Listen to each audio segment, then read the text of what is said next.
Her name is Olivia Morel. People called her the Soul Ranger because of her deep connection with the wild. She lived and worked at the Sabi Sands Game Reserve in South Africa, a vast land full of lions, elephants, leopards, and countless other creatures. Her home was a small wooden house standing alone near the edge of the forest. It was not fancy or modern, but it was enough for Olivia. Inside, she had a little kitchen, a few shelves of books and notebooks where she recorded her daily observations about the animals. Every morning she cooked simple meals, tended her small garden, and then went on patrols across the reserve. Though her life was hard, Olivia loved it deeply. She often said she did not just work with animals, she lived as their neighbor, sometimes even as their guardian. She had rescued injured birds, treated small antelopes, and even cared for abandoned baby monkeys. To her, every life mattered. One peaceful morning, while preparing breakfast of eggs and toast, Olivia heard an unusual sound near the door. It was soft, weak, and almost like a kitten meowing. Her heart skipped a beat. In the middle of the wild, such a sound was rare. She turned toward the porch, and what she saw froze her in place. A mother leopard stood at the doorway, her golden fur shining faintly in the morning light. In her mouth she carried a limp cub, unconscious, breathing faintly. The mother leopard's eyes were wide and wet with worry. She gently placed her cub on the ground and took a few steps back as if to say, "Please, help my baby." Olivia's heart pounded. She understood this was a rare moment. A wild predator, one of the most dangerous hunters in Africa, was trusting a human being with her child. Olivia knelt slowly, her hands trembling, and touched the cub's small body. She felt a faint heartbeat, weak but still alive. The mother leopard did not attack or growl. She only stood nearby, her breathing heavy, her eyes locked on Olivia's every move. In that instant, the bond between human and wild was sealed. Olivia whispered softly, "I'll help. Don't worry." She lifted the cub into her arms, pressed it gently against her chest, and stepped back into the house. The mother leopard followed to the doorway, refusing to leave her baby's side. Inside the house, Olivia carefully placed the cub on her dining table. She laid a clean towel beneath its tiny body. The cub's spotted fur was dirty with mud, and its breaths came in short, gasping sounds. The room was silent except for the cub's weak breathing and the heavy sound of the mother leopard waiting just outside the door. Olivia fetched her first aid kit from a high shelf. Her hands moved quickly but gently, pulling out bandages, a syringe, small bottles of medicine, and disinfectant. She cleaned a wound on the cub's leg with soft cotton, whispering soothing words as though the little creature could hear her. The wound was not too deep, but infection had made the cub weak. She prepared a small dose of medicine and injected it carefully, keeping her hand steady. The cub twitched slightly, then settled. Its breathing began to grow steadier, though still shallow. Olivia wiped the mud from its fur with a warm towel and placed another cloth on its head to keep its temperature stable. Meanwhile, the mother leopard moved closer, entering the room slowly. She stood just a few steps away from the table, her eyes never leaving her baby. She made no sound, only waited, her body tense but full of trust. Olivia leaned down close to the cub and whispered, "Come on, little one. Don't give up. Your mother is waiting."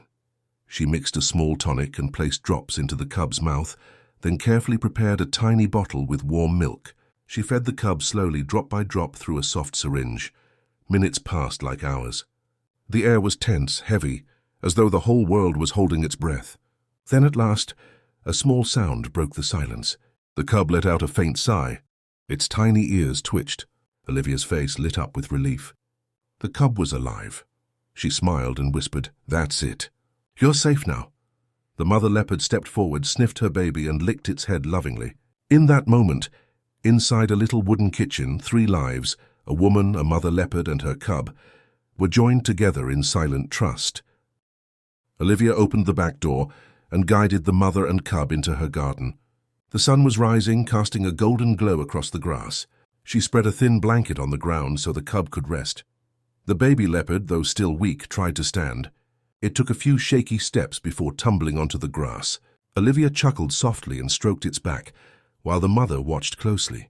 Soon the cub became braver, even trying to climb onto Olivia's lap, rubbing its face against her hand like a domestic kitten. The mother leopard paced slowly around the garden, checking the surroundings before settling down under a tree. Her eyes were softer now, filled with gratitude instead of fear. She let Olivia sit near her baby without resistance, a rare sign of complete trust from a wild predator. The cub drank more milk and finally fell asleep in its mother's arms. Olivia sat nearby, watching in quiet admiration.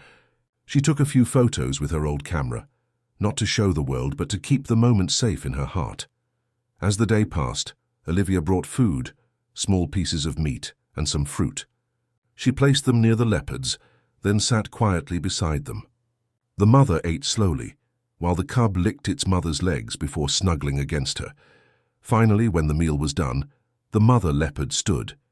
She looked at Olivia for a long moment, her golden eyes full of meaning. Then, with a gentle nudge, she guided her cub toward the forest. The cub turned once to look back before following its mother into the trees. Olivia watched them disappear into the wild. She did not call them back. She only smiled, her heart heavy yet peaceful. She knew the truth. Real love is not to keep but to care for and then let go. A week later, Olivia was driving on her usual patrol. The morning sun filtered through the treetops, scattering golden light across the dry earth. Birds sang in the distance, and antelopes grazed quietly by a small stream. Suddenly, Olivia stopped the vehicle. A leopard stepped onto the road. It was the same mother, and behind her, walking confidently, its fur shining with health, was the cub she had saved. They did not run or hide. Instead, they stood calmly watching her. Olivia's heart swelled with emotion. She turned off the engine, opened the door, and stepped into the soft light. She knelt down, holding her hands open. The cub walked forward, tail flicking happily, and rubbed its head against her palm, just like before. The mother stood beside her child, no longer cautious, only calm. Olivia stroked the cub gently, then reached out to touch the mother's neck. Neither resisted. For a few moments it was as if time stopped. 3 souls, woman, mother, and child, were together again, speaking a language beyond words. Olivia whispered softly, "Thank you for trusting me. Thank you for coming back." A gentle breeze swept through the grass, and it felt as if nature itself was smiling. That day, Olivia saw no lions, no elephants, no other leopards on her patrol. Yet she returned with something far more precious, a sacred memory of trust, love, and reunion. Back at her house, she wrote the story in her notebook, just like she had recorded many other memories before. She knew she might never see them again, but that did not matter. The bond they shared was already eternal. Every morning after that, she looked toward the forest edge with quiet hope. And even though the leopards never returned, Olivia carried that day in her heart, the day when human and wild truly became one.